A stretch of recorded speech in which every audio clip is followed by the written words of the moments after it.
Hello दोस्तों, ये कहानी है तीन भाई एक बहन की। एक गांव में एक सुखी परिवार रहता था। उस परिवार में तीन भाई और एक बहन थी। उनके माँ बाप उन चारों से बेहद प्यार करते थे, मगर बीच वाले बेटे से थोड़ा परेशान थे क्योंकि बड़ा बेटा पढ़ लिख कर डॉक्टर बन गया था और छोटा बेटा भी पढ़ लिख कर इंजीनियर बन गया था। मगर उसका बीच वाला बेटा बिल्कुल गंवार और आवारा ही बनकर रह गया। अब उनके दो बेटे डॉक्टर और इंजीनियर शादी भी कर ली थी। कुछ महीनों के बाद उनकी बेटी की भी एक अच्छे घरों में शादी हो गई थी, मगर बीच वाला बेटा अभी भी कुंवारा ही था क्योंकि वो बिल्कुल अनपढ़ था और कहीं पर मजदूरी का छोटा सा काम करता था। अब उसका अनपढ़ बेटा पूरा मन लगा कर काम करने लगा और पहले से कहीं ज़्यादा मेहनत भी करने लगा।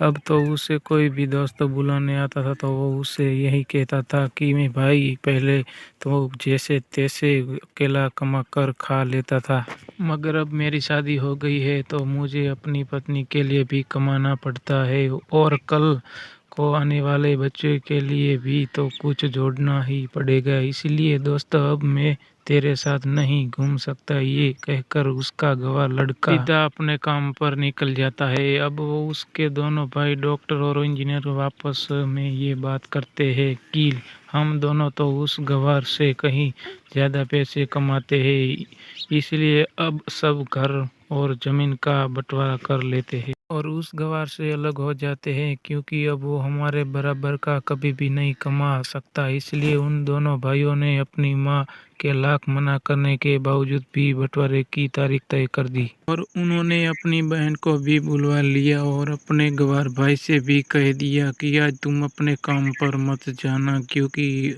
हम सब आज घर और जमीन का बंटवारा करेंगे। उसी वक्त उसकी बहन भी आ जाती है। तभी उसका गवार भाई कहता है कि तुम लोग बंटवारा कर लो, मुझे जो भी देना हो दे देना, मैं शाम को आकर अंगूठा लगा दूंगा। तभी उसकी बहन कहती है, अरे बेवकूफ, तू तो अनपढ़ ही रहेगा, जमीन का हिस्सा तो आमने सामने बैठकर ही होता है। तभी उसके दोनों भाई भी बीच वाले गवार भाई को उल्टा सीधा कहते हैं। तब उसकी माँ भी उसे कहती है कि बेटा आज तुम काम पर मत जा, बंटवारा तेरे सामने ही होगा तो ही अच्छा है। उसी वक्त वकील भी आ जाता है और तभी वकील कहता है कि आपका सारा हिसाब मिलाकर 10 बीघा जमीन है और आपका घर है। सभी ये बताओ कि किसको कितना हिसाब देना है, मैं उसी हिसाब से बंटवारा के कागज बना दूंगा। इसी वक्त उनका गवार भाई कहता है कि वकील साहब 5-5 बीघा मेरे दोनों भाइयों के नाम लिख दो और ये जो हमारा मकान है ये मेरी प्यारी बहन के नाम कर दो।